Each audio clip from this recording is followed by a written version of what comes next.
Hello everyone. आज हम इस वीडियो में अपने नेक्स्ट क्लास यानी प्रैक्टिस 2 करेंगे। इससे पहले मैंने इंग्लिश जो है यह इंग्लिश की प्रैक्टिस सेट चल रही है। इसमें आपको इस चैनल पे आपको हिंदी की भी प्रैक्टिस मिलेगी, जीएस की और इंग्लिश की। और इस पे मैं इंग्लिश में आपको वोकैब भी सिखा रहा हूँ, वो भी ट्रिक की मदद से। ए से टोटल 100 वर्ड मैं आपको सिखा चुका हूँ और बी से भी मैं इसी तरह आपको 100 टोटल जेड तक मैं 100 वर्ड सिखाऊंगा। ठीक है दोस्तों, तो चलिए हम आज की वीडियो को स्टार्ट करते हैं और देख लेते हैं कि आज हमारे प्रैक्टिस सेट में कैसे कैसे क्वेश्चन हैं। दोस्तों, प्रैक्टिस करना आपको बहुत ही ज़रूरी है।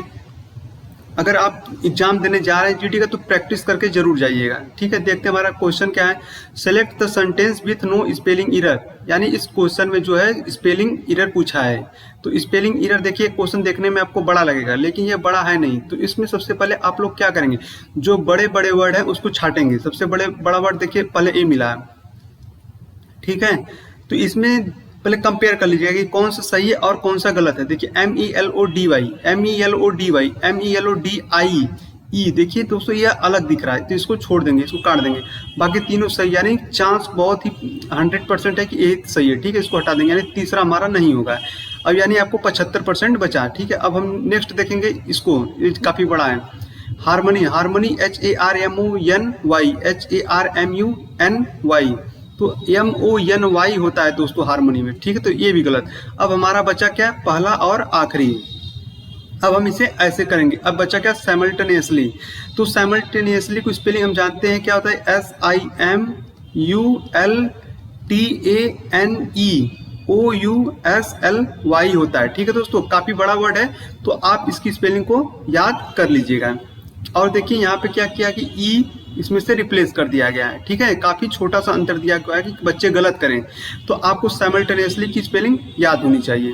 तो जो पहला इसका करेक्ट आंसर, इसमें कोई स्पेलिंग एरर नहीं है। अब नेक्स्ट क्वेश्चन है कि चूज द इडियम फ्रेजेज, यानी जो ये वर्ड दिया है या इसका इडियम क्या होगा, इसका इडियम क्या होगा। ऑप्शन में देखिए इडियम दिया हुआ है और बताना है कि चेंज प्लान्स का इडियम क्या होगा। क्या हुआ, इन 7th हेवन, यानी 7वें आसमान पर। जब कोई 7वें आसमान पर रहता है तो काफी खुश रहता है, तो यानी यह नहीं होगा। Break a leg, break a leg होगा। ब्रेक अ लेग मैंने आपको बताया था, पहले जो प्रैक्टिस क्लास चली थी उसमें मैंने बताया था कि जब आप मंदिर में जाते हैं और मंदिर में क्या करते हैं, अपने घुटनों के बल भगवान के सामने अपने ब्रेक को लेग करके, जो लेग को ब्रेक करते हैं उनके सामने क्या करते हैं, अपने सफलता की शुभकामनाएं मांगते हैं। तो इसका मतलब होता है सफलता की शुभकामनाएं मांगना, तो ये भी नहीं होगा।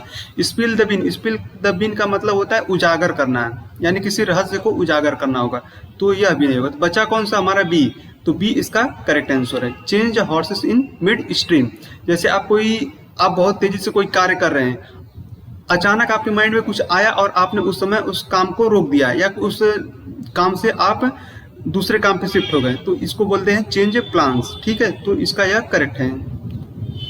अब नेक्स्ट है, इसमें देखिए हमें मिला है क्या, एरर फाइंड करना है। She is not as taller as her older brother but she is equally skilled in basketball. देखिए दोस्तों, कंपैरिजन हो रहा है। तो हमने पढ़ा है कि अगर कहीं भी एज और एज से अगर कंपेयर किया जाता है, एज और एज से कंपेयर किया जाता है तो हमेशा बीच में क्या लगाया जाता है, पॉजिटिव डिग्री, पॉजिटिव डिग्री लगाया जाता है। ठीक है, तो लेकिन यहाँ पे क्या लगा है, कंपैरेटिव डिग्री लगा है। तो टालर का पॉजिटिव डिग्री क्या होता है, टालर का जो पॉजिटिव डिग्री होता है टाल होता है। तो दोस्तों एरर हमें किस में मिला, ए वाले में, क्योंकि यहाँ पे टाल होगा। एच और एच के बीच में हमेशा क्या रहता है, पॉजिटिव डिग्री रहता है। तो मैं आपको बता देता हूँ, एक पॉजिटिव डिग्री होता है, एक कंपैरेटिव डिग्री होता है, एक सुपरलेटिव डिग्री होता है। सुपरलेटिव डिग्री को हमें पहचानने का सबसे आसान तरीका क्या है, अगर थोड़ा मोड़ा एडजेक्टिव पढ़े होंगे तो यह आपको समझ में आएगा। पॉजिटिव डिग्री हमेशा सुपरलेटिव डिग्री के आगे द लगा रहता है, यह आपको देखने को मिलेगा ही मिलेगा। ठीक है, अगर आपको यह कंसेप्ट नहीं समझ में आ रहा तो एज और एज के बीच में हमेशा पॉजिटिव डिग्री लगता है, इसे आप रट लीजिए। अब नेक्स्ट हमारा क्वेश्चन है, 4 word are given out of which only 1 word is spelled correct. इसमें दिया कि 4 वर्ड दिए हैं और इसमें हमें जो करेक्ट लिखा हुआ है, करेक्ट स्पेल्ड वर्ड, उसे हमें बताना है। तो देखिए सक्सेसफुल की स्पेलिंग क्या होती है। अब आप लोग सक्सेस पाना चाहते हैं तो सक्सेसफुल की स्पेलिंग तो पता होनी ही चाहिए। SUCCES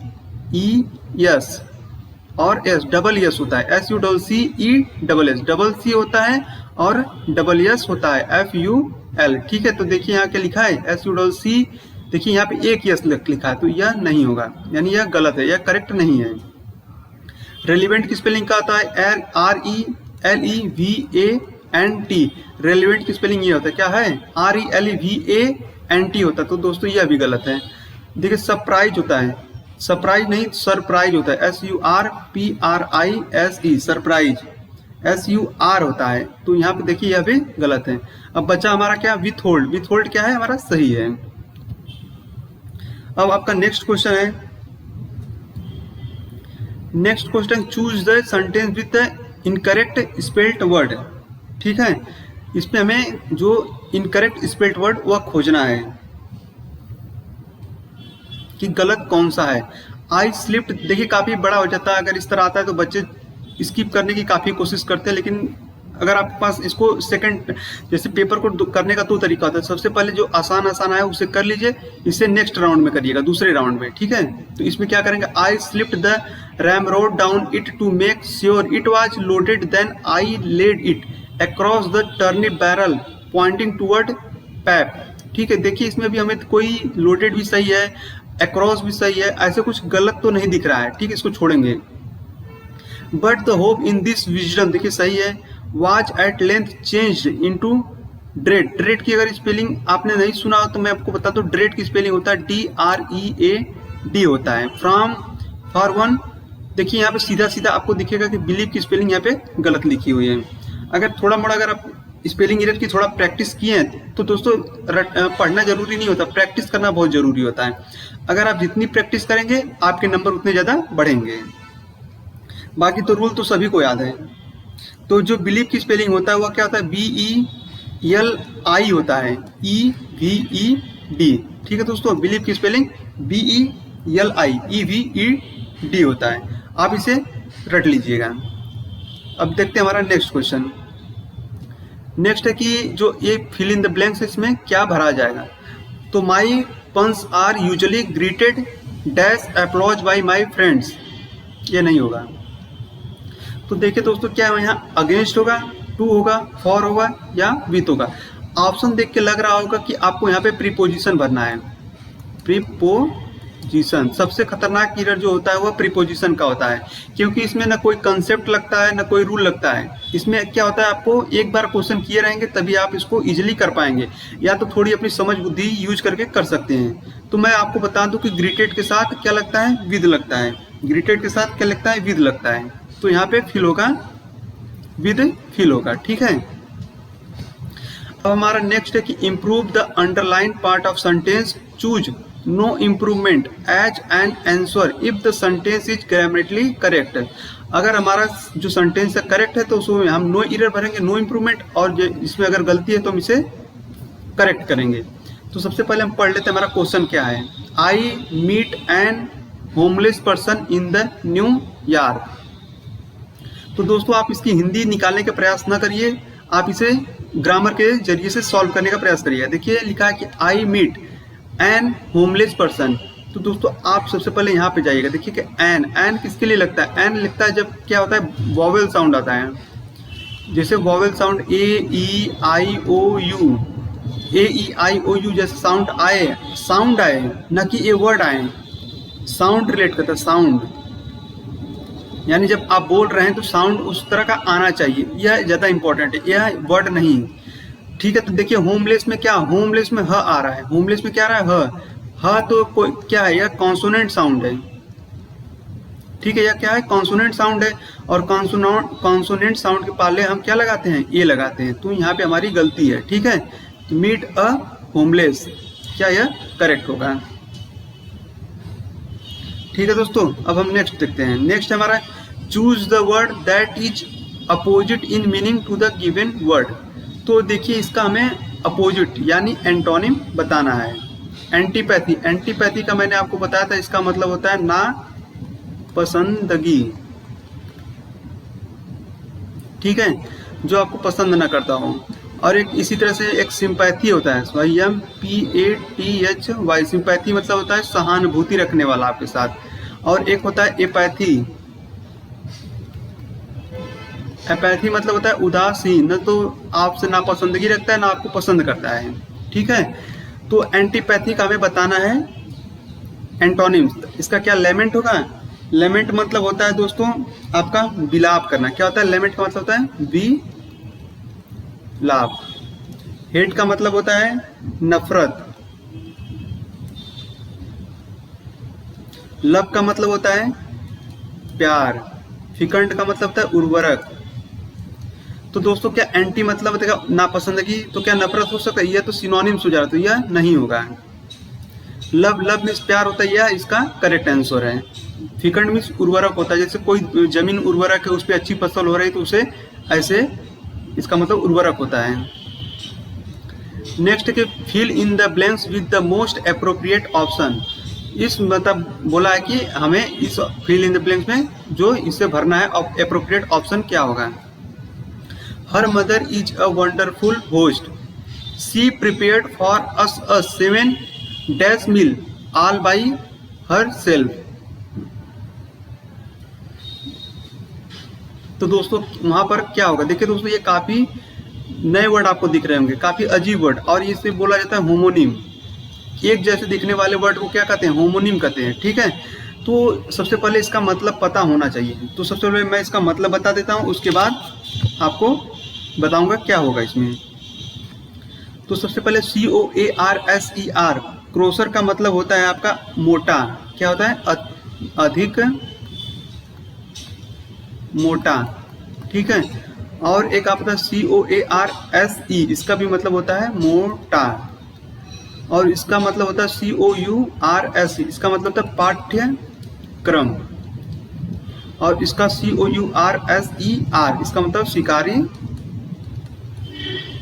कुत्ता, ठीक है दोस्तों।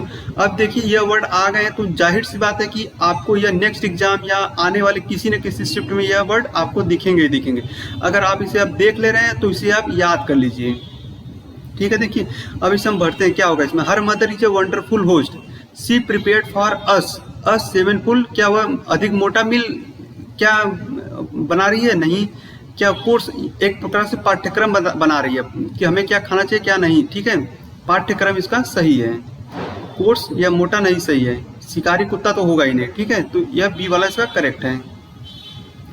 अब नेक्स्ट हमारा है कि select the most appropriate word to fill in the blank. हमारे यहाँ फिल इन द ब्लैंक्स में क्या भरा जाएगा? मनसा इज अ नॉट डैश ममता, तो क्या वह टालेस्ट है, टाल है, टालर है या मोर टालर है? तो यहाँ पे हमें पता चल रहा है कि दो लोग हैं, इन दो लोगों के बीच में क्या हो रहा है? कंपैरिजन हो रहा है। और मैंने आपको बताया कि कंपैरिजन के लिए हमेशा कंपैरेटिव डिग्री लगता है, लेकिन टालेस्ट क्या है? देखिए टालेस्ट एक सुपरलेटिव डिग्री है, ठीक है। तो यह नहीं होगा, और सुपरलेटिव डिग्री के पहले द लगता है, और देखिए द यहाँ पे लगा भी नहीं है, तो यह नहीं होगा। टाल देखिए पॉजिटिव डिग्री है, पॉजिटिव डिग्री नहीं लगता है। टालर देखिए क्या एक कंपैरेटिव डिग्री है, तो कंपैरेटिव डिग्री यहाँ पे करेक्ट होगा। तो कहेंगे कि देखिए मोर टालर भी क्या है? कंपैरेटिव डिग्री है। लेकिन देखिए यहाँ पे ये एरर इसलिए है क्योंकि टालर भी कंपैरेटिव डिग्री है और मोर भी कंपैरेटिव डिग्री है। जब दो कंपैरेटिव डिग्री को ला देते हैं तो यहाँ पे सुपरफ्लुअस हो जा रहा है, ठीक है। यह सुपरफ्लुअस हो जा रहा है, इसलिए यह गलत है। अब नेक्स्ट है कि from the option given below choose the synonyms of the word. तो हमें सिनोनिम्स बताना है कि इनरवेट का क्या मतलब होगा। इनरवेट का मतलब होता है कि जैसे आप अपनी एनर्जी वेस्ट कर रहे हैं, यानी मतलब कि कमजोर करना है, इसका मतलब होता है कमजोर करना। इसको मैं आपको भी ट्रिक बताऊंगा कैसे याद करना है।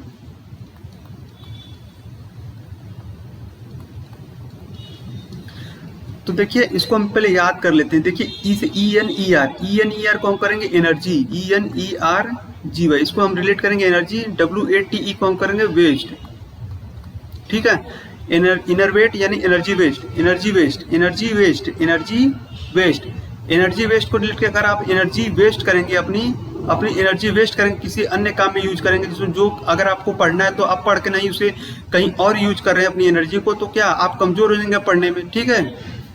इसी तरह यहाँ कहीं आप दूसरी जगह अपनी एनर्जी को यूज कर रहे हैं तो आप क्या हो जाएंगे? कमजोर हो जाएंगे। तो इसका मतलब होता है कमजोर करना। जबकि इनसिक्योर का मतलब क्या होता है? इनसिक्योर का मतलब होता है असुरक्षित, और डिजोलेट, डिजोलेशन, डिजोलेशन का मतलब होता है उदासी। और इसका डेविटेलाइज, डेविटेलाइज का मतलब होता है इसका शक्ति और जीवन शक्ति से वंचित करना, ठीक है। और इसका डी वाला क्या, सिक्योर, सिक्योर मतलब सुरक्षित। तो इसका जो करेक्ट आंसर है क्या, डिवेटिलाइज, डिवेटलाइज, ठीक है, यह इसका करेक्ट है, यानी कि शक्ति और जीवन शक्ति से वंचित करना इसका करेक्ट है। अब नेक्स्ट कि improve the underline part of sentence, choose no improvement as an answer if the sentence is grammatically correct, ठीक है। My aunt has a petted Rhode Island red rooster, तो यहाँ पे क्या भराया जाएगा, have a pet, had a petting, no improvement या has a pet. तो दोस्तों इसका जो करेक्ट आंसर है वह है हैज अ पेट, यह करेक्ट फ्रेज है, बाकी सब तीनों गलत हैं। अब नेक्स्ट क्वेश्चन है कि in the following question out of the following 4 alternative select the alternative which best express the meaning of given idiom. जो इडियम दिया हुआ है यहाँ पे हैव अ गुड रन, इसका जो बेस्ट क्या होगा, इसमें से हमको ऑप्शन क्या करेक्ट होगा वो बताना है। तो सबसे पहले मैं बता दूं कि आपको पता होना चाहिए कि हैव अ बेस्ट रन का, have a good run, have a good run का मतलब क्या होता है। इसका मतलब होता है कि कुछ प्रयास में जैसे आनंद या सफलता का अनुभव करना है, ठीक है, कुछ प्रयास में अपने आनंद या सफलता का अनुभव करना, लेकिन क्या केवल सीमित अवधि के लिए। तो अब इसे हम देखेंगे इसमें कौन सा करेक्ट आंसर है। To experience joy or success in some endeavour but only for a limited period of time. देखिए इसका मतलब एकदम सेम टू सेम यही होता है, तो यह करेक्ट है। टू एस्केप फ्रॉम प्रिजन नहीं, a good amount of money नहीं, अ लॉन्ग जर्नी नहीं। तो इसका जो करेक्ट आंसर है to experience joy or success in some endeavour but only for a limited period of time. अब next है कि identify the segment that contains a grammatically error, if there is no error select no error, ठीक है। देखते हैं question हमारा क्या है। And thereupon he sudden remembered that he was not sleeping in his wives room but in his study and the smile vanished from his face. तो दोस्तों इसमें हम देखेंगे क्या होता है। देखिए सबसे पहले देखते हैं and thereupon he sudden, sudden remember, sudden remember, sudden remember तो नहीं, तो देखिए यहाँ पे रिमेम्बर क्या है, रिमेम्बर क्या है, यहाँ पे वर्ब है, ठीक है। और वर्ब के लिए हम कभी भी एडजेक्टिव का यूज नहीं करते, यह क्या है एडजेक्टिव है, सडन एडजेक्टिव। इसका जो वर्ब के लिए हम एडवर्ब का यूज करते हैं, क्या करते हैं एडवर्ब। और एडवर्ब क्या होता है SUDDENLY, सडनली, सडनली यह एडवर्ब होता है। तो हम ये सडन न लिख के सडनली लिखेंगे, ठीक है। तो हमारा जो एरर मिलेगा वह पार्ट बी में मिलेगा। अब नेक्स्ट क्वेश्चन है कि इसमें भी हमें एरर ही फाइंड करना है। The health agency has encourage people around the world to wash their hand regularly, ठीक है। तो दे हेल्थ एजेंसी, जो एक हेल्थ एजेंसी है, देखिए सिंगुलर है, हेल्थ एजेंसी क्या है, कोई एजेंसी है तो वो सिंगुलर है, और सिंगुलर के लिए हम क्या लगाते हैं हैज लगाते हैं, ठीक। और हैज और हैव के बाद, हैज और हैव के बाद हमेशा वर्ब की थर्ड फॉर्म आती है, यह एकदम याद कर लीजिए, इसको एकदम रट लीजिए। हैज और हैव के बाद वर्ब की थर्ड फॉर्म होती है, जबकि इनकरेज क्या है, यह क्या थर्ड फॉर्म है, नहीं। तो थर्ड फॉर्म क्या होता है ENCOURAGED, यह इसकी थर्ड फॉर्म होती है, यानी इनकरेज सही होगा, ठीक है, यह गलत है। तो हमारा एरर किसमें मिला, फर्स्ट पार्ट में, तो इसका यह करेक्ट आंसर हो जाएगा। अब नेक्स्ट है कि एक इसमें क्लोज टेस्ट आता है, ठीक है, क्लोज टेस्ट। तो क्लोज टेस्ट के लिए सबसे पहले आपको क्या करना होगा कि क्लोज टेस्ट को पढ़ना होगा और पढ़ के समझना होगा कि यह कहना क्या चाहता है, और उसके बाद हमें सूटेबल जो सबसे उचित लगेगा ऑप्शन उसको फिल करना है। तो सबसे पहले हम पढ़ लेते हैं कि हमारा क्लोज टेस्ट कह क्या रहा है। The cause of bipolar disorder, तो पहले मैं बता दूं कि बाइपोलर डिसऑर्डर होता क्या है। जो बाइपोलर डिसऑर्डर का मतलब होता है कि जैसे किसी व्यक्ति का जो मूड कभी कभी खुश हो जाता है या कभी उदास हो जाता है, तो उसके मूड से रिलेटेड यह क्या ब्रेन प्रॉब्लम है। जब वो कभी कभी खुश हो जाता है अचानक और रहते रहते कभी उदास हो जाता है, इसी डिसऑर्डर को हम लोग बाइपोलर डिसऑर्डर कहते हैं। ठीक है। The cause of bipolar disorder are not completely understood, इसमें बोला है कि इसे क्या पूरी तरह समझा नहीं जा सकता, but it often to be hereditary, यह क्या होता है, अनुवांशिक होता है, यानी जैसे आपके पिता से आप में आ गया, आप में से आपके बच्चे में चला गया, अनुवांशिक होता है। द फर्स्ट मैनिक और depressive episode of bipolar disorder usually in the teenager, यानी यह बोलना चाह रहा है कि जो यह हमें अक्सर किस एज में देखने को मिलता है, जब हम टीनेजर होते हैं, यानी जब हम नौजवान होते हैं, यानी जब हम अपने 13 से 18 साल की उम्र में होते हैं, तो हमें यह देखने को मिलता है। आर अर्ली एडल्टहुड, जब हम एडल्ट होते हैं, तो ठीक है। द सिम्टम मतलब सिम्टम, जो उसके लक्षण होते हैं, can be subtle and confusing, उसके जो लक्षण होते हैं काफी कंफ्यूजिंग होते हैं, जिसे इजिली समझा नहीं जा सकता है। Many people with bipolar disorder are overlooked or misdiagnosed, resulting in unnecessary. Since bipolar disorder tend to worsen without treatment, it's important to learn the symptoms look like. Recognizing the problem is the first step to feeling better and getting your life back on. यहाँ पे क्या होगा बताना है, ठीक है दोस्तों। तो जो ए बी 1 2 लिखा हुआ है, यहाँ पे हमें फिल इन द ब्लैंक्स करना है। तो अब हम पढ़ते हैं कि यह बाइपोलर डिसऑर्डर पे था। बाइपोलर डिसऑर्डर क्या होता है कि यह हमें अपने जब हम एडल्ट रहते थे हमें दिखने को मिलता है। इसको कई लोग इसको समझ नहीं पाते, जैसे इजीली समझा नहीं जाता, लेकिन इसको कुछ लोग समझ नहीं पाते, उसके अलग मतलब दवा यूज करने लगते हैं, तो इसका गलत इफेक्ट पड़ता है, यही सब हमें बताया गया है। तो देखते हैं अब हमें क्या भरना है। The cause of bipolar disorder are not completely understood but it often dash to be hereditary. तो क्या होता है, साइन मीन्स होता है लक्षण, ठीक है, और एपियर मीन्स प्रतीत होता है। पिंग मतलब जैसे पिंग तो होता है जैसे नेटवर्क आपका नहीं पकड़ रहा है, कि इसको कनेक्टिविटी को दिखाने के लिए दिखाया जाता है, तो यह तो होगा नहीं। इंजेक्ट मतलब जैसे इंजेक्शन आपके शरीर में इंजेक्ट किया जाता है, कुछ दवा इंजेक्ट की जाती है, तो ये भी नहीं होगा। अब बचा आपका क्या, साइन और एपियर। तो साइन और एपियर में सबसे सटीक जो है वह एपियर है। It often appear to be hereditary, ठीक है। अब नेक्स्ट देखते हैं। नेक्स्ट है कि द फर्स्ट मैनिक और depressive episode of bipolar disorder usually differ के साथ तो फ्रॉम आता है, तो यह होगा नहीं क्योंकि इन लगा हुआ है। दूसरा है ड्विंडल मीन्स होता है कि कम करना है, ड्विंडल मीन्स होता है कि घटता है, यानी कम करना उसको, ठीक है। ऑकर मीन्स होता है घटित होना, ऑकर मीन्स होता है घटित होना। टर्न मीन्स होता है कि मोड़ना। टर्न मतलब जैसे आप एक रास्ते से टर्न हो जा रहे हैं, उसमें मुड़ जा रहे हैं। तो यहाँ पे जो करेक्ट आंसर होगा कि जो bipolar disorder usually occur in the teenager, मतलब वो हमें ऑकर होता है, प्रतीत होता है किस एज में, टीनेजर में, तो यह ऑकर यहाँ पे सही होगा। अब नेक्स्ट है कि the symptoms can be subtle and confusing, यह काफी कंफ्यूजिंग होता है। Many people with bipolar disorder are overlook or misdiagnosed resulting in unnecessary.